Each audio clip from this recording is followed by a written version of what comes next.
everyone, and welcome back to another Absurd Heroine video. So today we are doing a set review for Kaldheim.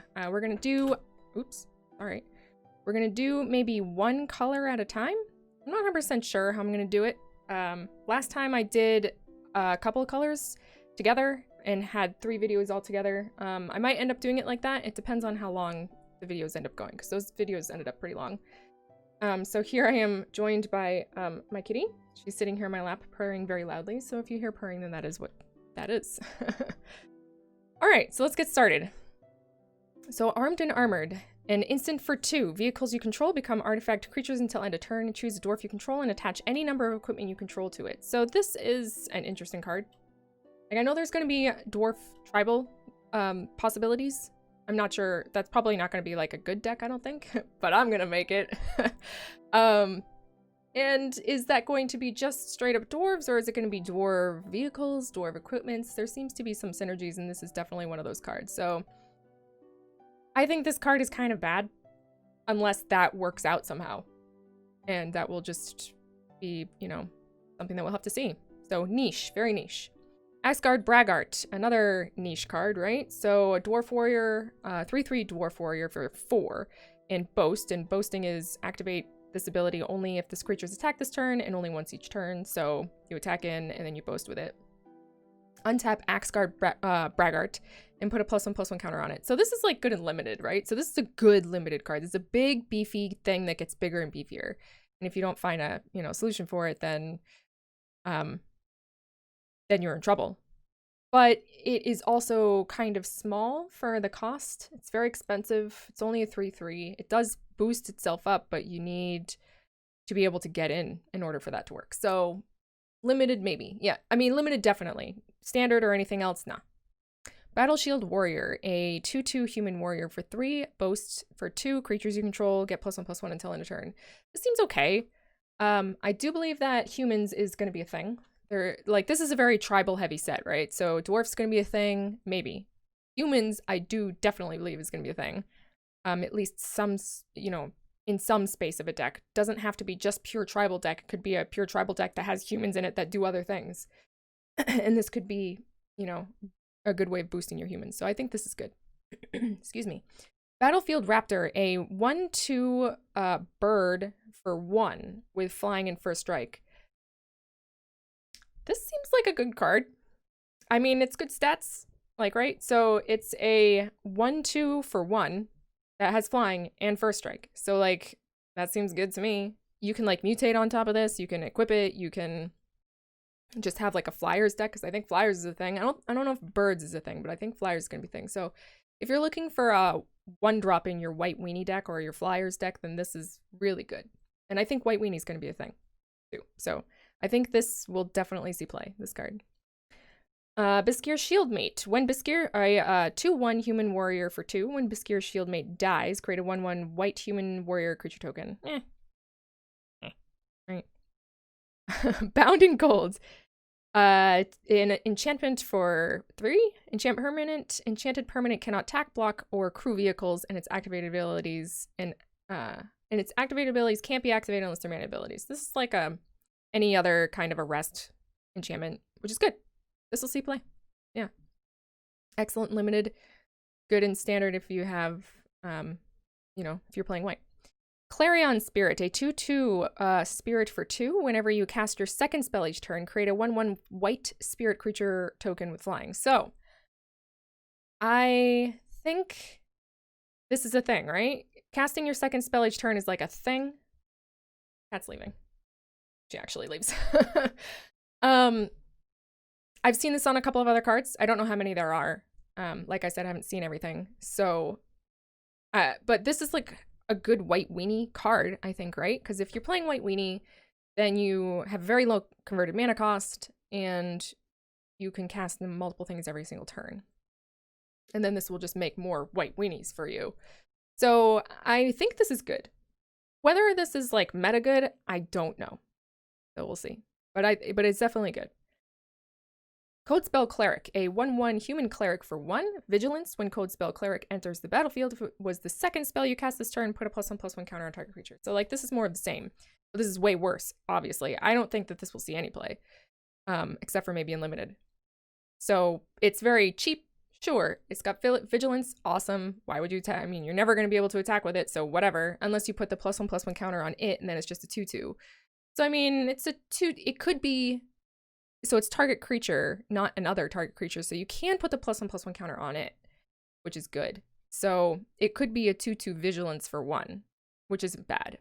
But if you are top decking, then that's awful, you know? So anyway, I don't think it's very good. It has potential to be okay, but it's not very good. Divine Gambit. So a sorcery for 2, exile target artifact, creature, or enchantment an opponent controls. That player may put a permanent card from their hand onto the battlefield. An opponent controls, huh? Well, if the opponent doesn't have anything in their hand, then this is just destroy or exile target artifact, creature, or enchantment, which is good.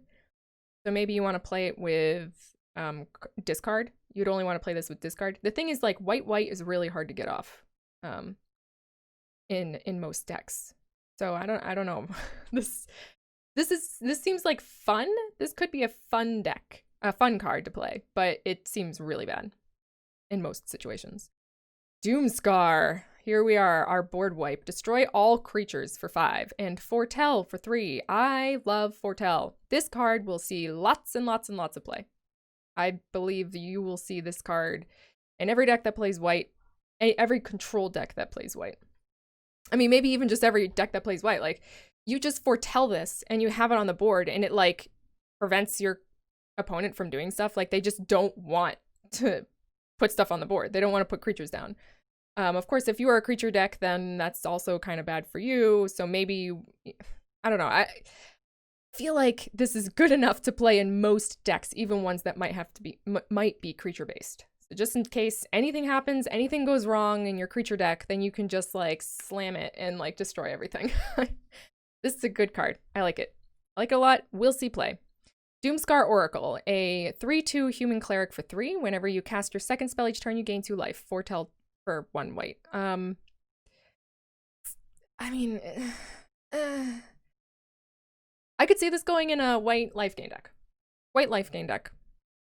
But even then, it's kind of like, meh, you know? I don't really like it. I don't think it's very good. It's not very strong. Like, it's only got 2 toughness, so it dies to, like, literally anything. Not literally anything. Almost everything. And you can foretell it, which is dumb because that's the same amount of mana that you would be spending anyway. I mean, I suppose if you didn't have anything to do on turn 2, you could foretell it and then cast it for 1 on turn 3 and then cast something else with your other 2. So, I mean, it's just not very good. I don't even know what I'm talking about. Sorry. I like to analyze every card, even the bad ones. Okay, Giant Ox, a 0/6 Ox for 2. This is an interesting card. Okay, Giant Ox crews vehicles with its toughness rather than its power.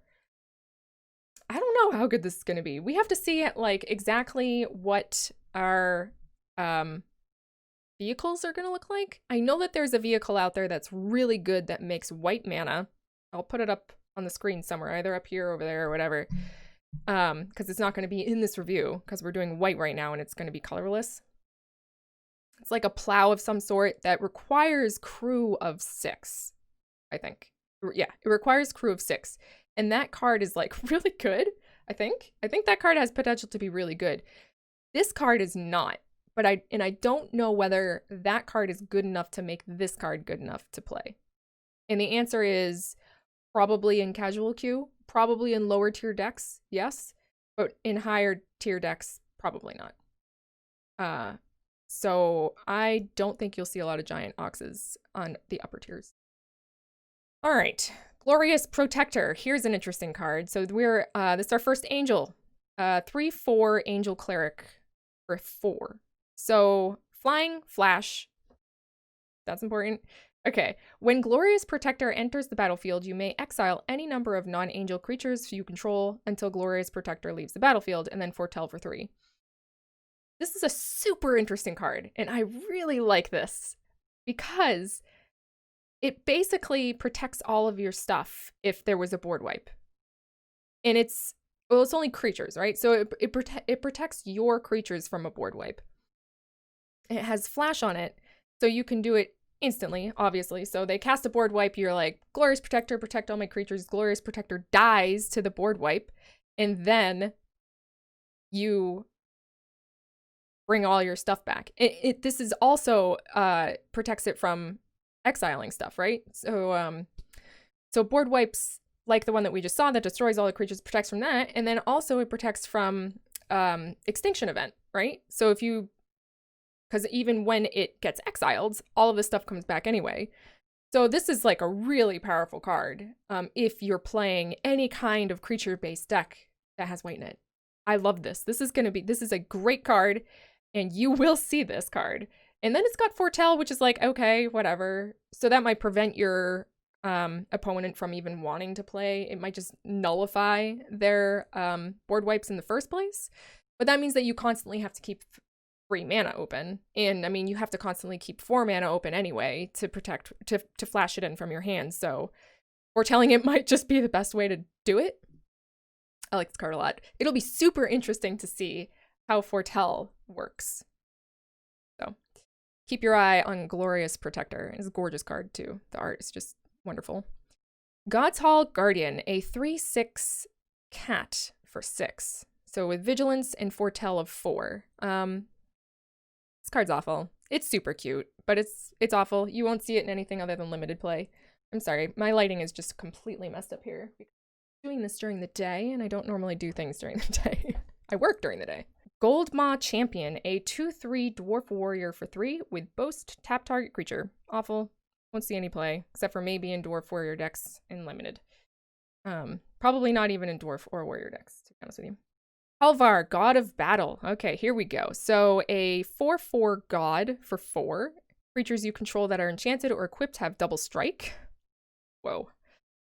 And then at the beginning of each combat, you may attach an aura, target aura or equipment attached to a creature you control to target creature you control. I don't think that equipment is good. There's some equipment that is good, but making an equipment deck, at least maybe it will in the set after the set. Maybe I'm incorrect in that way. I do not think that equipment as like a deck is good. Enchantments are, though, like auras. Auras is a good deck, or can be a good deck, but the cool, like, this allows you to move your auras around, only one each turn, but it still allows you to move them from creature to creature. So say like somebody found a way to deal with your creature, like put a pacify on it or whatever, you can move that aura to another creature. Which isn't like the best, that's not the best thing about it. The best thing about it is that they have double strike, which is interesting. I don't think that there's any flash aura or flash enchantment other than Embercleave, and Embercleave already gives double strike. So I do think that this is a good card, and there's definitely fun to be had here. Definitely fun to be had here. Let's check the other side here. Sword of Realms for 2, a legendary artifact equipment for 2. Equipped creature gets +2/+0 and has Vigilance, and when equipped creature dies, return it to its owner's hand. So that's also pretty sweet. It's only for 2. You equip it for 2. So it does take 4 to equip it to something, to like cast it and equip it to something. And it doesn't give them first strike or anything. So the creature has to have a good toughness in the first place. But if you bring this card out and then you have a Halvar on top of it, then it has double strike, so it doesn't even matter. So this is a good card. Like, Halvar, God of Battle is a good card. And I do believe, along with, like, Glorious Protector, you can have, like, a really awesome white aura equipment deck. Like, that's definitely something that I'm probably going to build. But we'll see. We'll see how it turns out. I mean, it's not indestructible like lots of other gods. These gods are not indestructible, which is interesting. I actually kind of like that they're not indestructible, because indestructible is very annoying. But a 4/4 for 4 is good, and then it's got all this other stuff, strapped to it. So this is a good card. Invoke the Divine. An instant for 3, destroy target artifact or enchantment, and you gain 4 life. Typical. Very typical card, one in every set. Iron Verdict, a instant for 3. Iron Verdict deals 5 damage to target tapped creature, and then foretell for 1. It's very interesting. These foretell things are just super interesting. I like this. I mean, right now, without having actually played with this set, I really like it because it will change the way that your opponent plays the game. They know that you have this stuff for very cheap, and you can just play it out. So very, very, very cool. I don't think that this particular card is very good. It'll be good in limited, right? Most of the stuff will be good in limited, right? But I just like Foretell. Foretell will be interesting. Kaya's Onslaught, instant for 3. Target creature gets +1/+1 and gains double strike until end of turn. Foretell, like this is another really good combat trick. Master Scald. So a 4/4 Dwarf Warrior for 5. When Master Scald enters the battlefield, you may exile a creature card from your graveyard. If you do, return target artifact or enchantment card from your graveyard to your hand. I don't think this is like way too expensive. This will never see play. Okay, Rally the Ranks. This will see play. So an enchantment for 2. When Rally the Ranks enters the battlefield, choose a creature type, and creatures you control of the chosen type get +1/+1. So, like I was saying, like white tribals are like humans, angels, dwarves, perhaps. You're gonna see this card. Like people who are playing tribal decks might just play white, splash white for this card. Like it's a lord for whatever creature type you want for 2. That's very strong. Very strong. Redain, God of the Worthy. Here's one I haven't seen yet. So this is a 2/3 God for 3. Flying Vigilance. Snowlands your opponent's control enter the battlefield tapped. Oh wait, no, I have seen this card before. Sorry, I've seen this pretty one. Non-creature spells your opponent's cast with a converted mana cost 4 or greater cost 2 more to cast. So this is like a prison deck card, which is fine. I think prison might be a thing with this deck, with this card specifically, because it is very good. It's only Snowlands your opponents control though, which is weird. But the non-creature spells your opponents cast with converted mana cost 4 or greater cost 2 more to cast. Oh, okay. So actually it's not that great. The more I think about it, the less great it is. It's counter to very specific types of cards. So I don't think you want this in any deck, honestly. I have to look at the artifact on the other side. But what I can see here, I don't think this is very good. It is a Flying Vigilance 2/3. Like, it's not even good. It's not even well statted on top of that. It looks like it should be an angel from this picture. Not from this one, but from this picture, it looks like it should be an angel. Actually, no, those are wings there, right? But it doesn't even have the angel typing. So, like, who cares, right? All right, let's see. What do we have here? Valkmira Protector's Shield. If a source an opponent controls would deal damage to you or a permanent you control, prevent one of that damage. Interesting. Whenever you or another permanent you control becomes the target of a spell or ability an opponent controls, that counter that spell or ability unless its controller pays 1. Well, this is like the most annoying card in the world to play against. But it's expensive, right? It's for 4. So I don't even know how good it is. This card is a very annoying card. Both sides. Both sides of this card is just based on being annoying. Which makes me not like it already. So, I don't know. I don't think it's very good. Might be good for the quest if you're trying to complete some quests and you don't want the game to lose. You don't want the game to end. Right? It's kind of like a trapping card. It's not helping you win. It's just helping you not lose. So anyway. All right, Resplendent Marshal. So a 3/3 Angel Warrior for 3. Okay. Flying. When Resplendent Marshal enters the battlefield or dies, you may exile another creature card from your graveyard. When you do, put a +1/+1 counter on each creature you control, other than Resplendent Marshal, that shares a creature type with the exiled card. Huh. When it enters the battlefield or dies, you may exile another creature card from your graveyard. This is interesting. So it's not badly statted, right? It's a 3/3 flyer for 3. And if you play it in a tribal deck of any kind, you can boost the tribal cards, but you need to have one of those cards in your graveyard already, and it needs to die. Or when it enters the battlefield too. That's interesting. That is interesting. I think it's good. I think this is good. Good in Angel deck. I think this is good in Angel deck. It's not legendary. So you can have multiples of these out. Or you can blink it. So long as you have something in your graveyard, you can blink this. And then, or I'm sorry, you can flicker. You can flicker this. And just keep on putting +1/+1 counters on all your creatures so long as you have one in the graveyard. That's very interesting. I think this is good. In an Angel deck or a white weenie tribal deck like humans, I think this is good. Very interesting.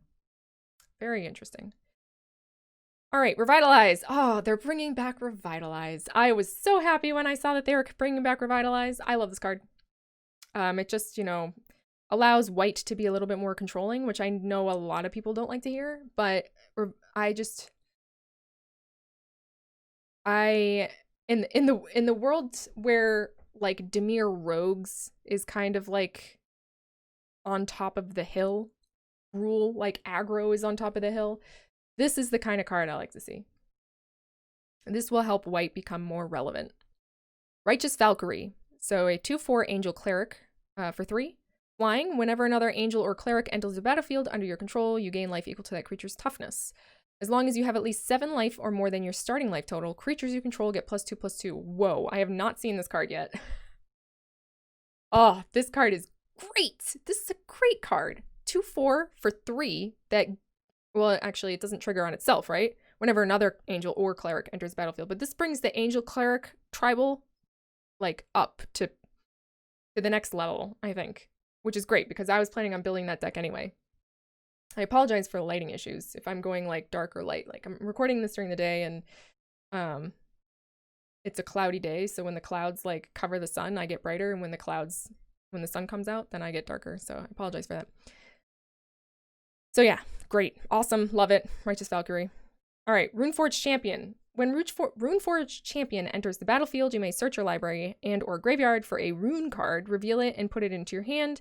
If you search your library this way, shuffle it, and then you may pay 1 rather than pay the mana cost for rune spells you cast. Cool. That is cool. So I don't know much about runes yet, but we're coming up to Rune of Sustenance right after this. So let's read it. Let's read it, and then we can go back to the champion.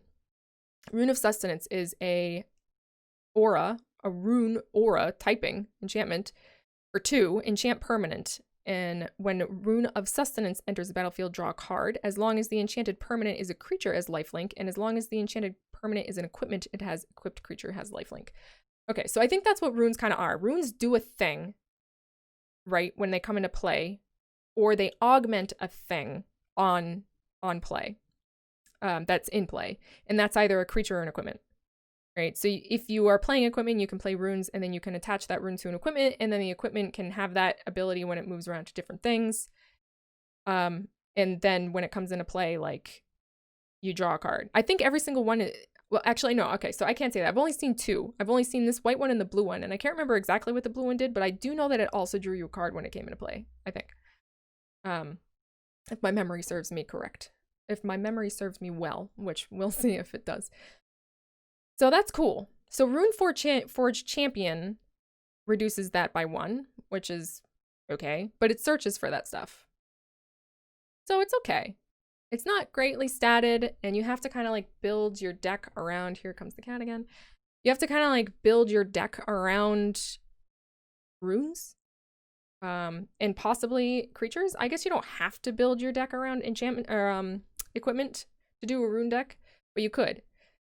It's interesting. Well, we'll have to keep our eye on the different runes. There might be just 1 per color. If there's only 1 per color, then that's pretty bad, to be honest with you. But we'll have to see how the runes are. All right, Search for Glory, a snow sorcery. Here we go, our first snow card, I think, right? For 3, search your library for a snow permanent card, a legendary card, or a saga card. Reveal it and put it into your hand, then shuffle your library. You gain 1 life for each snow spent to cast the spell. Snow is mana from a snow source. Seems kind of bad. I'm not gonna lie. This seems kind of bad. This is like Idyllic Tutor, right? It's very specific.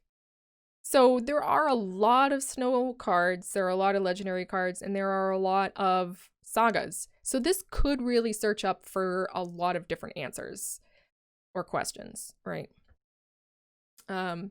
But still, it's 3 mana costs do nothing card, right? So I'm not sure. I'm not sure how I feel about that. I don't think that this is good. Unless you have a very specific janky deck that you are trying to build and you want a specific card or need a specific card in your snow deck or whatever. Then this will be okay. Other than that, no. All right. Shepherd of Cosmos, a 3/3 angel warrior for 6. Ouch. Flying. When Shepherd of Cosmos enters the battlefield, return target permanent card with a converted mana cost 2 or less from your graveyard to the battlefield. I see. Foretell for 4. Okay. Well, obviously, how good this card is depends on how good your 2-drops are. Right? A permanent card with converted mana cost 2 or less. So it's not even just creatures. Any permanent with 2 or less. You can get back a golden egg that you spent to cast this card. But I mean, that could be good. But it's only good with Foretell. Well, you're spending the same amount of mana to foretell it that you are to actually just cast it. So, I don't know. How good this card is, like I said, really depends on how good your 1 and 2 drop cards are. Or 0 drop cards are. That might have found their way to the graveyard. So just on the surface, it's garbage. This is an awful, awful card. Way too expensive. But would be good, depending on what your tactics are. All right, Sigurd, God Favored, a 2/2 human warrior for 2. For 3. Flash, first strike, protection from god creatures. When Sigurd, God Favored, enters the battlefield, exile up to 1 target attacking or blocking creature until Sigurd leaves the battlefield. So that's interesting. This is kind of like Enclave Spirit. What's it called? There's I mean, everybody knows it by now, right? The spirit that exiles stuff. However, Sigrid is legendary, which is worse. Gives the card back, which is worse. I guess she's way better when the opponent is attacking, because you can block something potentially out of the blue and then get rid of another attacker. So she could definitely change the outcome of a game, for sure. She's just good only in a very specific situation. And she's not well statted either. So I don't think she's great. She's legendary, not well statted, and like is very specifically good. So I don't think she's very good, honestly, unfortunately. But she might be a good addition in like an aggro human deck. A white aggro human deck. So, yeah. Spectral Steel, an aura for 2. Enchant creature, and enchanted creature gets +2/+2. And for 2, exile Spectral Steel from your graveyard, return another target aura or equipment from your graveyard to your hand. Interesting. That's very interesting. You could even like climb this card with Loros. Right, if you had Loros.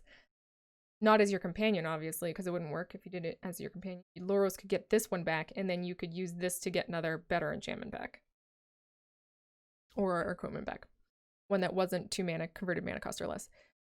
I think it's not very good. After saying all that, I don't think it's very good. You would much rather just have that aura in your hand, right? You would just rather have better auras, I would say. But maybe all that being said, I think maybe there is like a white aura deck that is bouncing around here. We saw like a couple other good aura cards, like the god that makes auras better. So this might have a place as like a 1 of or a 2 of like in that deck, just to kind of like fish stuff back out from the graveyard. I don't know. Maybe. All right, Stalwart Valkyrie, a 3/2 Angel Warrior for 4. You may pay 2 and exile a creature card from your graveyard rather than pay the spell's mana cost. Flying. It's not good. Even if you pay it at the reduced cost, I don't think that's very good. Like, it's 3/2 flyer, that doesn't really do too much. Like, there's just way too many better things out there than this. Way too many. Good and limited, right? Good and limited. Starnheim Aspirant, a 2/2 Human Cleric for 3. Angel spells you cast cost 2 less to cast. Love it. Love it. Playing it. I don't really know how good it is in a deck if you wanted to make the deck competitive. I don't know if it has a place in like a competitive angel deck, if that even exists. But I like this card very much. This card is like a beacon for removal. Instead of having your angels get removed, your opponent wants to remove this like immediately because it just makes your angels way easier to cast. And this really does make your angels just way easier to cast. Oh, it's just, I mean, if you have this out and you have a protector, the protector's only 2. The protector is only 2 to cast. Oh, it's good. It's a good card. Okay. Starnheim Courser, a 2/2 Pegasus for 3 flying artifact and enchantment spells you cast cost 1 less to cast. Cool. I hadn't seen this before. Artifacts and enchantment spells you cast cost 1 less to cast. Isn't there another creature that does this already? It's just ores, right? There's like an aura bird from Theros that does that. And it was cheaper. So I don't think this is good. It's statted less, but I mean, people don't really play with that unless you're playing a specific aura deck. And those like, and even then, people don't usually play with it. So unfortunately, I don't think that you're going to be seeing this one. I don't think you're going to be seeing this one. Let me let my cat out. Okay, Starnheim Unleashed. Starnheim Unleashed. Beautiful artwork. Create a 4/4 white angel warrior creature token with flying and vigilance. If this spell was foretold, create X of those tokens instead. Okay. Interesting. So if you can foretell it for 3, basically, to do the same exact thing. But then you can also foretell it for any odd number up to that point. Right? Beyond that point, I mean. So for 5, you create 2. And then for 7, you create 3. So on and so forth until the end of time. I don't know. I guess it's worth foretelling from like you know, if you're playing like a white control deck, right? So this is like a control card. This is like an endgame win condition for a control deck that plays white. So you probably see it.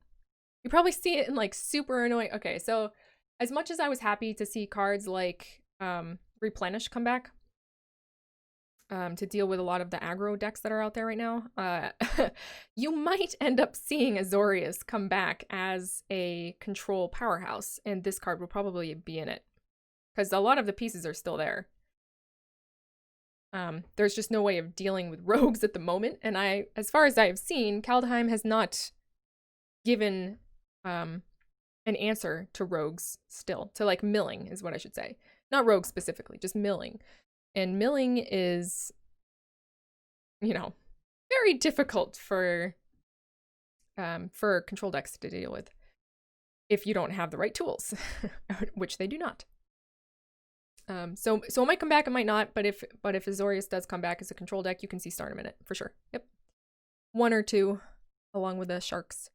Story Seeker, a 2/2 dwarf cleric for 2 with lifelink. Just a dirtler dwarf cleric filler card. Fine. If you build a dwarf deck, you might play it. Probably not, because there's better stuff out there. So you probably won't see that at all. Usher the Fallen, a 2/1 for 1. Boast. Create a 1/1 white human warrior creature token. That's not great. Like, you're not going to be able to attack with this very often. You might be able to attack with this for 1 turn, maybe, right? And then you're spending your whole entire turn just attacking with this creature and then making a 1/1 white human warrior creature token. Like, this is just kind of bad. If this was flying, then it would be better, but then it might be too good, so oh, it's just bad. I don't like it. Maybe in a tribal deck of some sort, but it's a spirit. It's not a human, so it creates human warriors, and it's a spirit warrior, so I don't know. I don't like it. All right, Valkyrie Harbinger. So a 4/5 angel cleric for 6, flying lifelink. At the beginning of each end step, if you gained 4 or more life this turn, create a 4/4 white angel creature token with flying and vigilance. Oh. No. I don't think so. Not even in an angel deck. Like,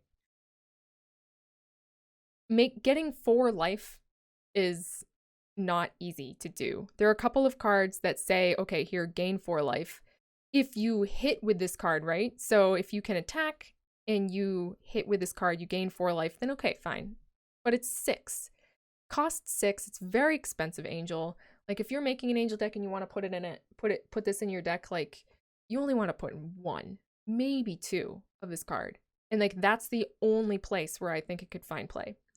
In limited, this card is a bomb, obviously, but in any kind of standard or constructed, I think that this is a very bad card.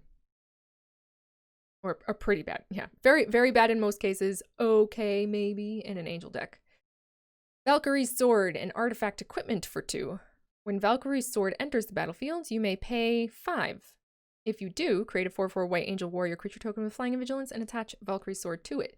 And the equipped creature gets +2/+1. Interesting. I don't think it's good. You would have to pay, what, 7 mana altogether to get an angel, a 4/4 angel out and have this thing equipped to it. That's not happening. And then for bringing it out and equipping it is 5. And the equipped creature only gets +2/+1. That seems pretty bad to me. There are way better equipments out there. Valor of the Worthy, an enchantment aura for 1. Enchant creature. Enchanted creature gets +1/+1. When enchanted creature leaves the battlefield, create a 1/1 white flying creature token, white spirit creature token with flying. Cool. Yeah, there's definitely a piece to a white aura deck. Or an aura deck with white in it. So you could I could see this as having play, as being played.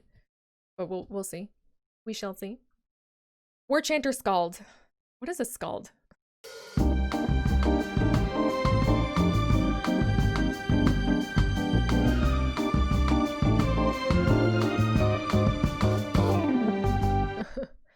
Two 3 Dwarf Cleric for 3. When War Chanter Scald becomes tapped, if it's enchanted or equipped, it creates a 2/1 red dwarf berserker creature token. Interesting. Okay. So that's just another way of making more dwarves. So I guess they really are kind of like pushing the dwarf tribal with equipment, but they're also pushing it with like vehicles. So this is the reason why I don't think that dwarf tribal is going to be very good. It'll be interesting, and I'm definitely going to make a dwarf tribal deck, but I don't think it's going to be very good because it's just scattered. It's just a little too scattered. Warhorn Blast, an instant for 5. Create creatures you control get +2/+1 until end of turn, and foretell for 3. That's bad. This is bad. You don't want to foretell this kind of thing. I mean, I suppose you could to make it cheaper. It's super expensive if you don't foretell it. So you might, like, if you play this card, you might have to foretell it just because it's so expensive. But this kind of, like, massive combat trick is definitely not something that you want to foretell. Because your opponent will have, like, the ball in their court. You know, they'll be able to assign the blockers how they want. Or, I suppose if you're not attacking, right? So if they're attacking you, this still works and it's still valid, but if you're playing the kind of deck that wants this kind of card in it, then you don't want to be defending. You don't want to be the defender. You want to be the attacker. So this is just a bad card. Wings of the Cosmos, an instant for 1. Target creature gets +1/+3 and gains flying until end of turn. Untap it. That's cool. This is a really good combat trick. It only costs 1, which is exactly what you want a combat trick to cost, and it gives flying, which is really good too because it can work with defending and it can work with attacking. And it untaps too, which is cool. So that's a perfectly fine and acceptable combat trick. Youthful Valkyrie, a 1/3 angel for 2. Whenever another angel enters the battlefield under your control, put a +1/+1 counter on Youthful Valkyrie. So I believe that's a staple in Angel Tribal, right? I would be very surprised if this was not a staple in Angel Tribal, right? Because there's no other angel. This is the cheapest angel. There's no other angel that costs 2 or less than 2. There's no angel that costs just 1, right? So I believe that this will be in every angel deck. So there's white. So what? That took 40 minutes? Oh my goodness. Okay, so I'm probably going to do just one color at a time. So this is the white review, and I will have the blue review up very shortly. I'll probably do it, I'll either release it, I might release these all in a day, or I might release these all over a series of a couple of days. So just look for the blue review to come out very soon, either later today or tomorrow, if you're watching this in the day it comes out. So anyway, I hope you enjoyed that, and I look forward to doing the rest of these cards. This is very exciting. I'm getting pretty pumped for Kaldheim just going through all of these. So I hope that you guys all enjoyed my little review, and I will see you all next time.